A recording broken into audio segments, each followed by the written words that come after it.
S'il vous plaît, dites-nous votre nom. Jeffrey Epstein.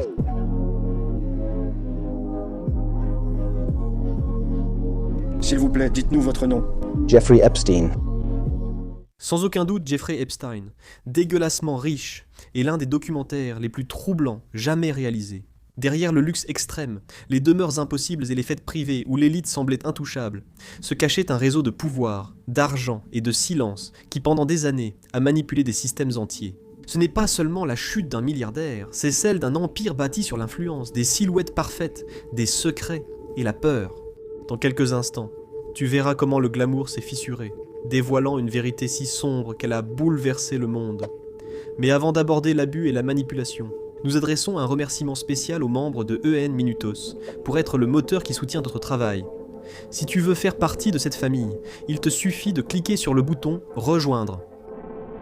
Tout commence avec Jeffrey Epstein lui-même prêtant serment devant les tribunaux des États-Unis.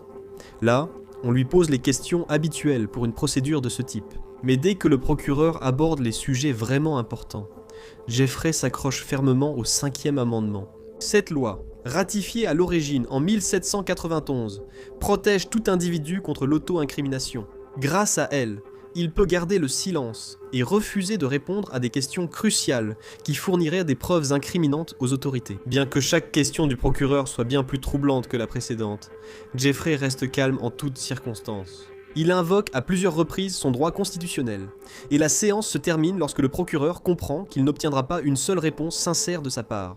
À partir de cette interview, nous nous rendons à New York pour rencontrer Vicky, une journaliste d'investigation qui a été l'une des premières personnes à s'intéresser à M. Epstein, bien que pas de façon romantique.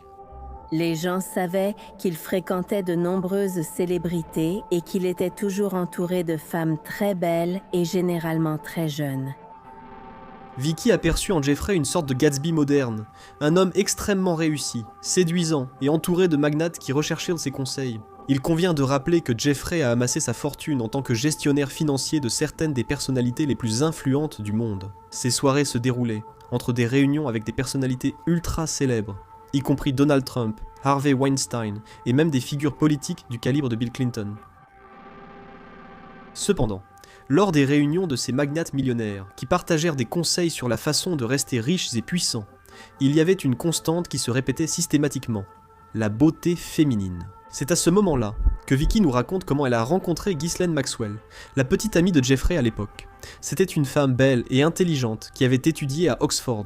Elle possédait de nombreuses connexions grâce à sa famille, et elle a utilisé chacune d'elles pour offrir à son partenaire une plus grande portée dans ses diverses affaires. Selon Vicky, son patron Graydon Carter lui a demandé de créer une chronique mondaine sur Jeffrey Epstein, dont tout le monde parlait sans rien savoir de précis. Le personnage était perçu comme le Bruce Wayne de la société, bien qu'en dehors du cercle des riches et des puissants, il restait un mystère absolu. Ce qui avait commencé comme une simple chronique destinée à la marge du magazine, sans grande importance, s'est transformé en quelque chose de très différent lorsqu'une des sources de Vicky lui a confié qu'elle connaissait une histoire désagréable concernant une ancienne employée. Il s'agissait d'un récit impliquant sa petite sœur, qui aimait encore les dessins animés, et qui était devenue une affaire extrêmement louche. Elle serait peut-être prête à parler avec Vicky.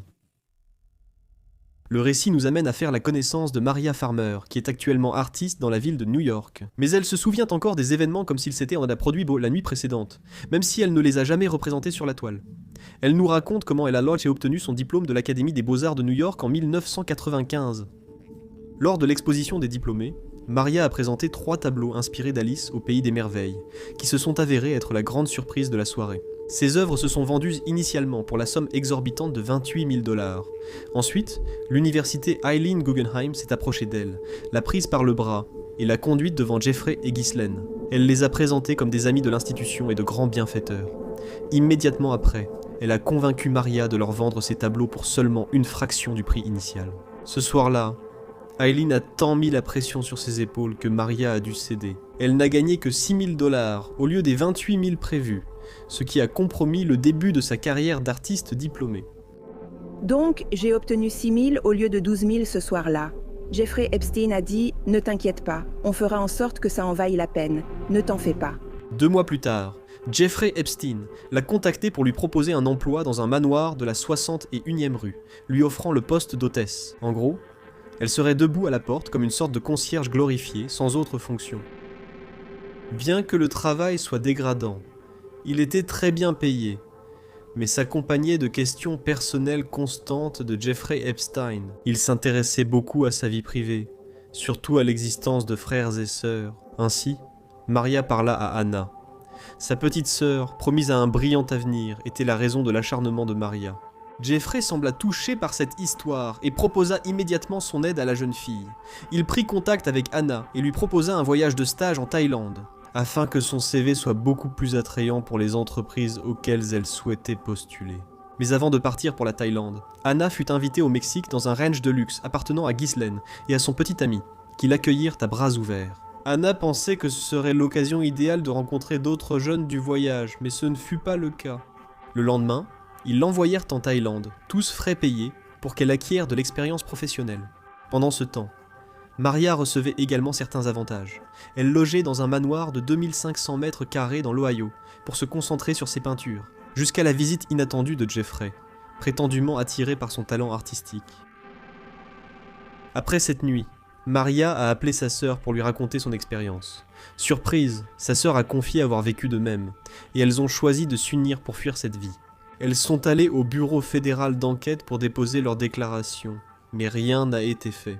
Je veux accuser Jeffrey Epstein et Ghislaine Maxwell. J'ai tout expliqué sur ce qui m'est arrivé et j'ai senti qu'elles me croyaient. Je pensais qu'elles agiraient, mais il n'y a jamais eu de réponse. En 2002, Vicky avait déjà rédigé un article solide sur ce qui s'était passé. Cependant, comme la commande initiale était une chronique sociale, elle devait le montrer à Jeffrey et attendre son approbation avant de le publier. La réponse d'Epstein fut immédiate et hostile.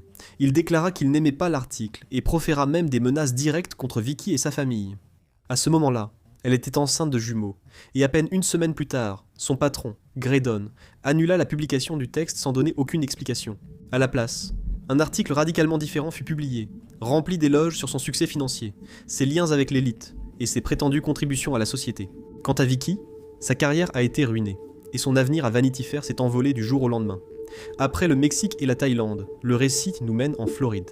Nous sommes en 1990 dans la résidence privée de Jeffrey à Palm Beach, au sein d'une communauté fermée de millionnaires, privilégiant la confidentialité à l'argent.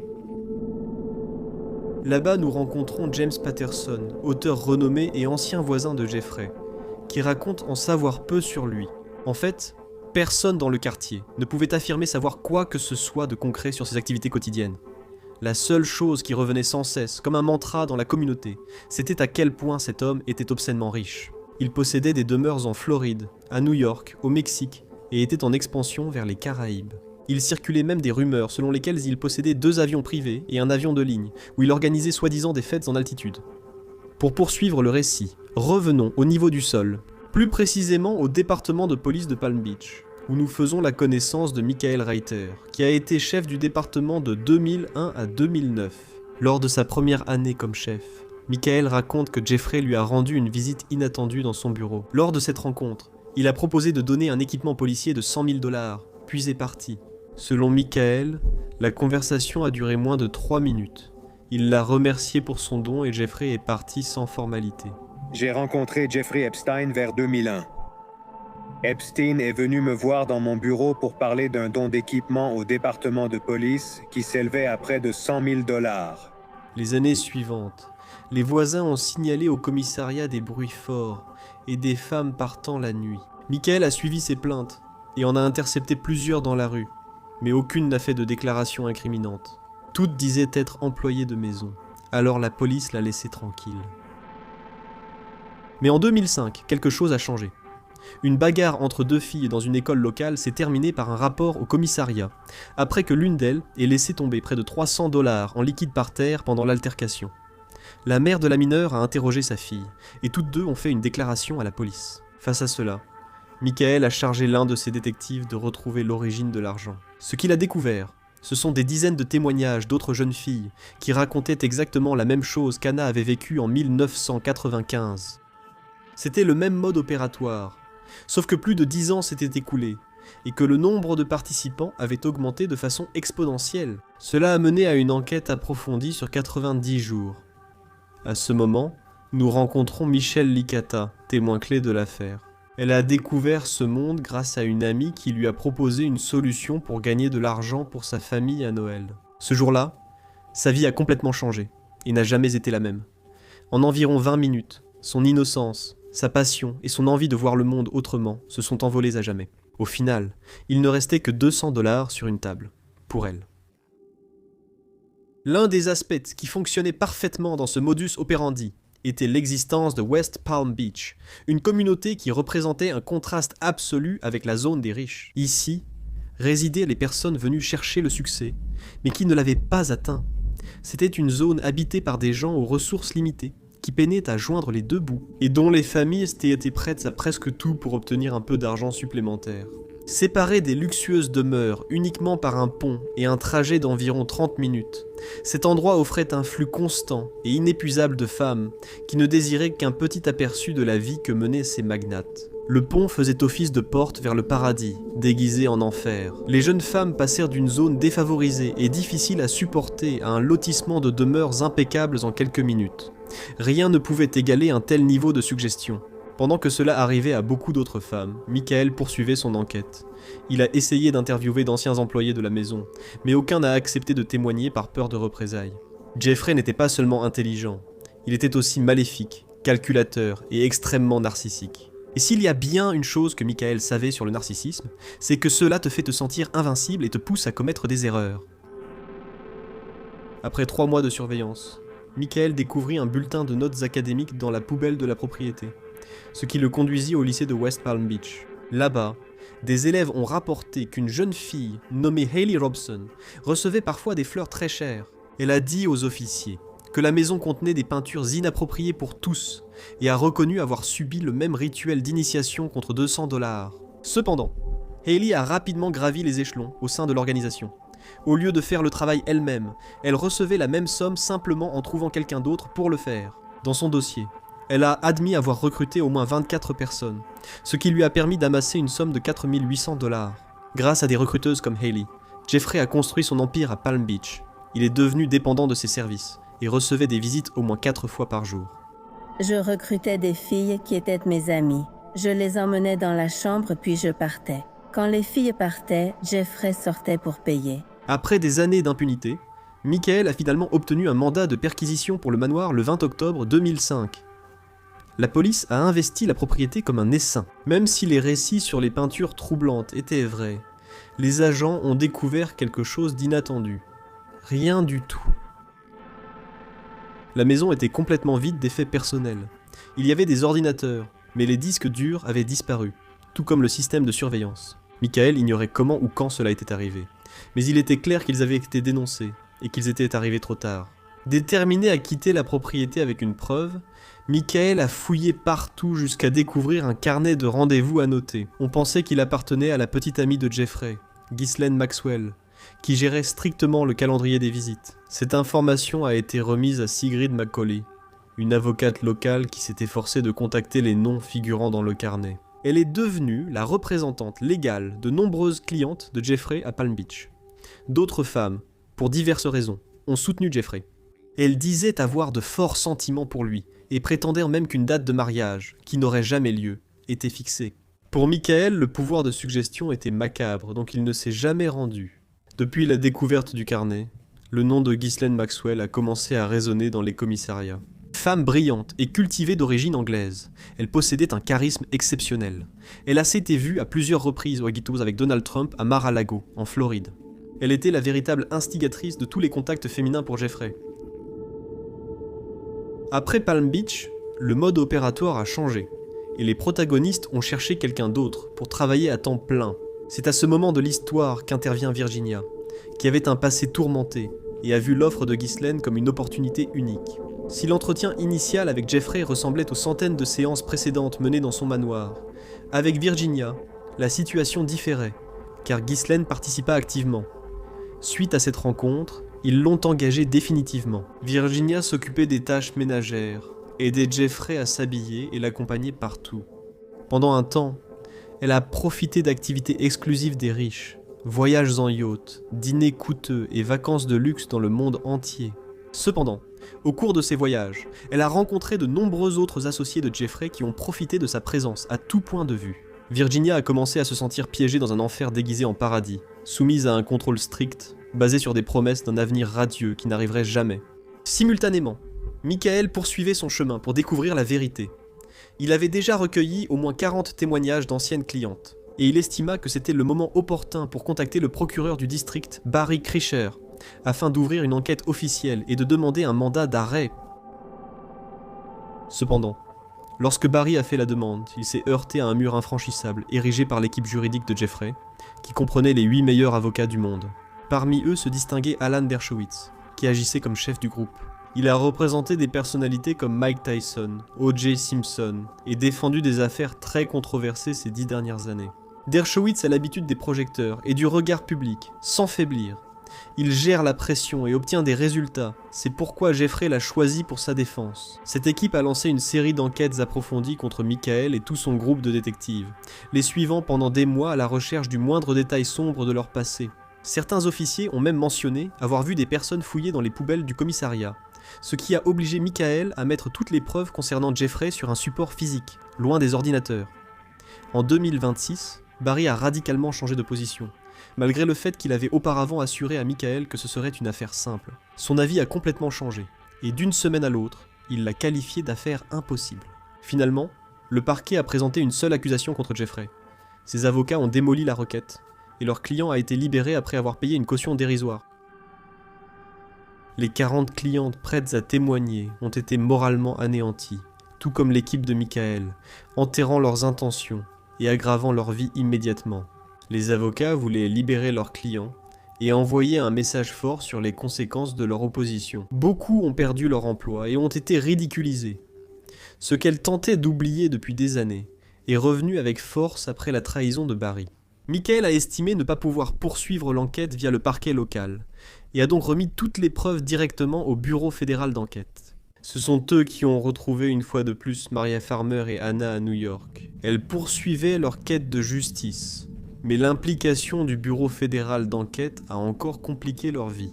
Un après-midi, Maria a reçu un appel de Ghislaine, qui l'a menacée de ruiner sa vie, affirmant connaître son travail, ses déplacements et ses faiblesses pour lui nuire. Ghislaine a appelé et a dit qu'elle allait brûler mon art et détruire ma carrière. Elle a dit que je devais faire attention. Maria a déménagé, mais quelques jours après, elle recevait encore le même appel. Cela a duré des années, jusqu'à ce que le Bureau fédéral d'investigation la recontacte. À cette époque, Maria, réfugiée dans les montagnes, avait changé de nom, d'apparence et coupé tout contact avec l'extérieur. Elle a contacté Anna et ensemble, elles sont allées à Miami témoigner au siège du Bureau fédéral d'investigation. Par la suite, elles ont contacté Sigrid, qui attendait ce moment avec impatience et avait déjà préparé les contacts de ses clientes pour coopérer pleinement. Parmi les contacts de Sigrid figurait Courtney Wild, une jeune femme qui, au départ, avait interprété la situation d'une manière totalement différente. Pour elle, Jeffrey était son sauveur, car il l'avait sortie d'une vie misérable, et en travaillant comme l'une de ses recruteuses, elle profitait d'une existence dont beaucoup d'autres ne pouvaient que rêver. Cependant, lorsque Courtney lut les rapports concernant plus de 60 clientes qu'elle-même avait recrutées pour Jeffrey, son cœur se serra en comprenant le mal qu'elle avait réellement causé. Amis proches. Et cela m'a fait changer d'avis. J'ai ressenti de la culpabilité, de la honte, du dégoût. C'était traumatisant. Cette découverte l'a immédiatement fait changer d'avis, et elle a décidé de se ranger du côté des clientes. Tous les enquêteurs s'accordaient. Ghislaine était le visage idéal pour le sommet de la pyramide, charismatique et jovial, capable de vendre de la glace à un esquimau. Aucune des femmes n'a eu la moindre chance face à elle et à son extraordinaire pouvoir de persuasion. Ghislaine venait d'un empire médiatique en Angleterre. Son père, Robert Maxwell, était propriétaire de plusieurs journaux, mais aussi un escroc qui est mort dans des circonstances troubles. Ainsi, elle et sa mère sont arrivées en Amérique avec un nom élégant et un nom de famille respectable mais sans argent. Peut-être que c'est pour cela que sa loyauté envers Jeffrey était inébranlable. Il était sa bouée dans une mer inconnue, et elle était prête à sombrer pour qu'il s'en sorte indemne. Après l'enquête sur son passé, certains sont devenus obsédés par la vraie origine de sa richesse. C'est ici que le récit nous présente Steven Hoffenberg, ancien associé, mentor et ami proche de Jeffrey.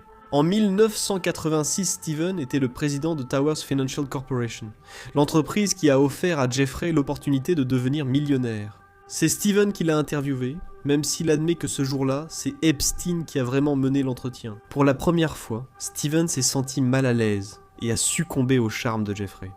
J'ai interviewé Jeffrey Epstein et c'est lui qui a pris le contrôle de l'entretien. Il a un don extraordinaire. Il contrôle les personnes qu'il rencontre et les manipule complètement avec son charisme. C'était un vendeur extraordinaire qui savait parfaitement comment adapter son charisme et ses mots à chaque individu, réussissant à les manipuler pour obtenir exactement ce qu'il voulait. La même année, Jeffrey et Steven ont organisé une escroquerie de type Ponzi, qui a extorqué 460 millions de dollars à des innocents. Steven a accepté les charges, et a passé les 20 années suivantes de sa vie dans une prison fédérale. Mais Jeffrey n'a pas purgé un seul jour de peine.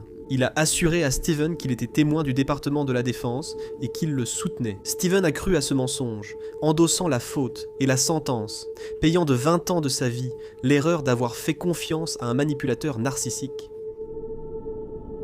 C'est ici que l'histoire implique Leslie Wexner, le propriétaire du manoir dans l'Ohio, où, il y a tant d'années, Maria a passé ses vacances pour peindre. Leslie possédait de nombreux magasins de vêtements devenus des marques majeures, comme Victoria's Secret et Abercrombie et Fitch. Il est ainsi devenu la cible idéale pour Jeffrey. On ignore comment il a obtenu la procuration de Wexner, mais en quelques années, Jeffrey a transformé sa part du système de Ponzi en plusieurs milliards de dollars. Steven se souvient qu'à une occasion, Jeffrey lui a avoué que Leslie l'adorait, qu'il était fasciné par sa personnalité et que cela le rendait facilement manipulable. En 2006, Jeffrey avait amassé une fortune de 1,3 milliard de dollars. Bien que Leslie n'ait signalé aux autorités qu'Epstein lui avait volé 46 millions. C'est la raison pour laquelle ils ont rompu leurs liens commerciaux. En 2019, Leslie Wexner a publié une déclaration publique, dans laquelle il admettait se sentir nauséeux, à l'idée d'avoir été manipulé de cette façon par un esprit malade. J'ai honte d'avoir été proche de lui. Cependant, il n'a pas précisé la nature de sa relation avec Jeffrey, ni s'ils avaient eu d'autres liens que professionnels. Il a dit qu'à plusieurs reprises, il avait appris que Jeffrey se faisait passer pour un recruteur de Victoria's Secret, pour interviewer des femmes. Parmi ces recrutements figurait Alicia Garden, qui a déposé un rapport de police sur ce qui s'est passé, mais qui n'a jamais abouti. Pendant que cela se passait, Jeffrey se forgeait une réputation irréprochable grâce à son immense fortune. Mais en même temps, des personnes qui travaillaient pour lui surveillèrent de près ses anciennes clientes. L'objectif était de leur faire subir une sorte de psychoterror afin de les empêcher d'oser témoigner. En 2008, toutes les personnes impliquées dans l'enquête avaient réussi à constituer un dossier solide. Cependant, en un instant, le procureur Alexandre Acosta, qui était en charge de la décision finale, a rejeté l'affaire et a catégoriquement refusé de donner des interviews sur sa position. Spencer Cubin, avocat des clientes de Jeffrey, s'est dit très contrarié par la décision du procureur. Pendant des années, il avait consacré tous ses efforts à décrypter la psyché d'Epstein afin de le briser enfin devant le tribunal, mais ce moment semblait ne jamais devoir arriver. Tout a changé un matin lorsque Jeffrey Epstein et son armée d'avocats se sont présentés au tribunal pour une réunion sans précédent, dont personne n'avait eu connaissance auparavant. En moins d'une heure, une audience s'est tenue où il a reconnu les faits et a écopé de seulement 18 mois au centre correctionnel de Palm Beach. Pour la communauté judiciaire, il est incompréhensible qu'Acosta ait accepté cet accord. En plus de lui avoir accordé un accord qui le protège de futures enquêtes pour les mêmes chefs d'accusation impliquant les mêmes personnes. Ces rencontres avec les clientes avaient été enterrées par un procureur respecté de la communauté, qui a refusé de répondre aux médias. Cependant, Alan a démontré que l'accord avait été signé et accepté par 4 autres membres du parquet, et même par certains hauts fonctionnaires du gouvernement américain. Au final, Jeffrey a utilisé suffisamment de faveurs pour s'en sortir indemne et a effacé sa prétendue culpabilité en versant de l'argent à ses clientes. Pour beaucoup, sa condamnation a semblé une farce, surtout après la révélation des rumeurs sur ses conditions de détention. Il bénéficiait de luxe et de confort, et après seulement 3 mois, il a été autorisé à quitter l'établissement pour s'occuper de ses affaires de 8h du matin à 6h du soir, à condition de revenir dormir à 7h dans sa cellule. Pendant son séjour, Jeffrey a payé près de 128 000 $ pour divers privilèges. Après 13 mois, il a obtenu la liberté conditionnelle, et l'a violée en moins de 48 heures. Il est allé à Miami puis sur son île, s'échappant de chez lui caché dans le coffre de sa voiture. Néanmoins, son influence et son pouvoir étaient tels que les agents de probation ne prenaient même pas la peine de rédiger des rapports, sachant qu'ils seraient systématiquement ignorés. Dès lors, les personnes concernées ont uni leurs forces. Comme Michael avait contourné Barry pour s'adresser au bureau fédéral d'enquête, ils allèrent maintenant demander un procès fédéral de la même manière. On a découvert qu'Acosta avait eu des réunions secrètes avec les avocats d'Epstein dans une suite à 16 000 $ la nuit au Marriott, et des échanges hors de sa messagerie professionnelle. C'est Sarah Ransom qui a révélé au monde que les affaires de Jeffrey Epstein et son empire de recruteuse avaient une portée internationale. Elle a voyagé depuis l'Espagne jusqu'aux îles Vierges pour visiter son île privée. Là-bas, nous faisons la connaissance de Steve Cooley, qui a été responsable de la maintenance de 1999 à 2006. C'est lui qui s'est chargé de transformer l'île en un palais de la confidentialité, en lui dotant de son propre réseau mobile crypté. Steve se souvient avoir été témoin et avoir confirmé les rumeurs, mais comme tous les employés de l'île, il était sous le joug psychologique qui caractérisait son patron. Il reconnaît cependant avoir vu des personnalités importantes comme Bill Clinton et le prince Andrew.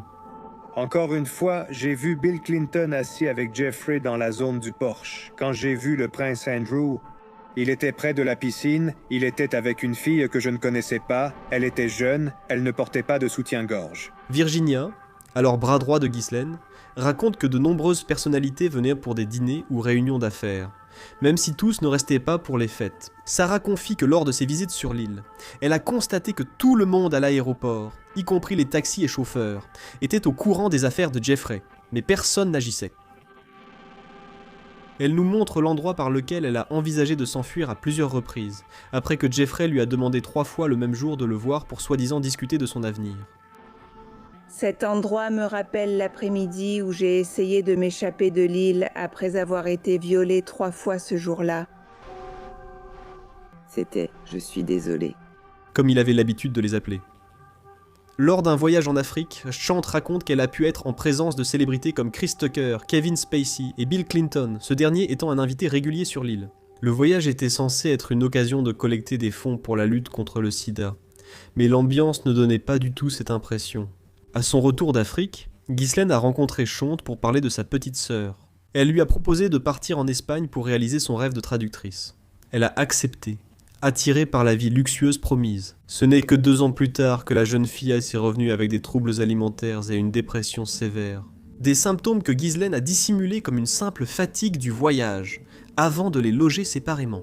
Dès qu'elle a eu l'occasion de parler en privé avec sa sœur, celle-ci lui a raconté que Jeffrey avait été extrêmement brutal. De plus, lors d'une fête, il lui a présenté Harvey Weinstein, qui, selon ses propres mots, était une personne désagréable. Pour Sarah, ses liens avec Jeffrey ont pris fin 9 mois après l'avoir rencontré. L'Est est parti en Espagne pour débuter une vie inaccessible. À ce moment-là, Jeffrey était occupé par sa récente libération et concentrait ses efforts à redorer son image, en faisant d'importants dons à des causes nobles et à des organisations à but non lucratif.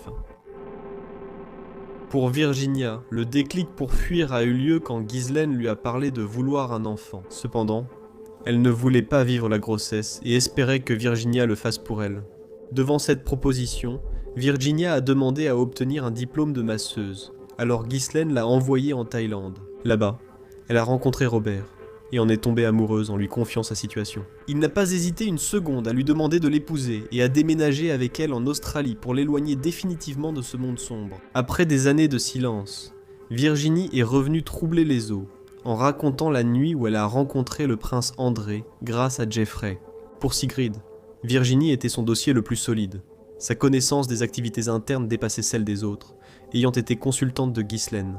Et elle a rencontré, de la même manière que le prince, ses avocats et des membres éminents de l'élite. En 2017, le monde a explosé avec le mouvement MeToo, qui a donné la parole à toutes ces femmes qui avaient été systématiquement ignorées. Cela a ravivé l'intérêt pour l'accord mystérieux d'Acosta, et une nouvelle révision complète de toute l'affaire a été menée. Moins d'1 an plus tard, Acosta a été démis de ses fonctions. Lorsque l'on a révélé que l'accord avait été secret et entouré d'un mysticisme conspirateur, cela a provoqué la réouverture immédiate de l'affaire. Désormais, toute la procédure aurait lieu à New York, où l'influence juridique était plus forte, et les lois plus claires qu'aux Caraïbes ou à l'étranger. Des endroits où Jeffrey entretenait des connexions que le gouvernement ignorait encore. Son arrestation est devenue un événement public à l'échelle mondiale. La nouvelle a fait la une de tous les journaux télévisés, et les femmes qu'il avait rencontrées au fil des années se sont réunies pour témoigner. Après l'émission du mandat d'arrêt, ses propriétés ont été perquisitionnées. Les autorités ont découvert des centaines de cassettes et des milliers de photos documentant ses activités dans toutes ses résidences, issues de caméras personnelles, du système de sécurité et de caméras cachées. Bill Clinton a été mentionné au moins 26 fois dans les registres de vol vers l'île. De son côté, le prince Andrew a nié toutes les accusations et a juré n'avoir jamais rencontré Virginia, malgré l'existence d'une photographie les montrant ensemble. Steve, responsable de la maintenance, a affirmé les avoir vus à la piscine de l'île. Au procès, les preuves étaient accablantes. Ses avocats ont offert 500 millions de dollars pour une libération sous caution. Mais la tentative a échoué lorsque les procureurs ont prouvé que Jeffrey détenait de faux passeports et de nombreux diamants, montrant clairement son intention de fuir. Cependant, l'histoire a eu une fin amère. Le 10 août 2019, Jeffrey a été retrouvé mort dans sa cellule privée. Tout indique qu'il s'est donné la mort, laissant son procès inachevé, et n'apportant qu'une justice partielle aux centaines, voire aux milliers de femmes qu'il a rencontrées au cours de sa vie. Pour le monde, le fait que cela soit arrivé était inconcevable. Que dans l'une des prisons les plus sécurisées, efficaces et surveillées du monde, tout ait échoué de façon aussi parfaite, cela ne colle tout simplement pas. Bien qu'une enquête approfondie ait été ordonnée pour découvrir ce qui s'était passé, et comment les conditions avaient permis un tel dénouement, la résolution définitive n'était jamais arrivée. Jeffrey est mort en emportant avec lui les noms de ses associés, proches et membres de l'élite qui avaient un jour bénéficié de ses faveurs. Les médecins légistes ont indiqué que les fractures à son cou nécessitaient une force supérieure à celle qu'une personne peut exercer sur elle-même, de sorte que la cause du décès n'a pas pu être déterminée avec exactitude. Après son décès, le gouvernement a découvert que tout son argent avait été transféré aux îles Vierges à peine 48 heures avant qu'il ne soit retrouvé sans vie. Il a tout placé en fiducie au nom de son frère, soit plus de 577 millions de dollars en biens immobiliers. C'était sa vengeance ultime contre toutes ses anciennes clientes, employées et collaboratrices, qui n'ont rien reçu. Après des années de lutte pour obtenir justice, comme il est légalement impossible de juger un mort, le juge Richard Berman a organisé une audience spéciale pour toutes les femmes, où il a écouté leurs témoignages individuellement. Dans cette salle, il leur a accordé le respect qu'elles méritaient, et redonné un peu d'espoir en un système judiciaire qui les avait jusque-là laissés tomber. Le documentaire se termine par les portraits des survivantes réalisés par Maria, tandis que nous écoutons des récits sur leur vie actuelle et leurs efforts constants pour laisser ce sombre passé derrière elles et, enfin, vivre en liberté.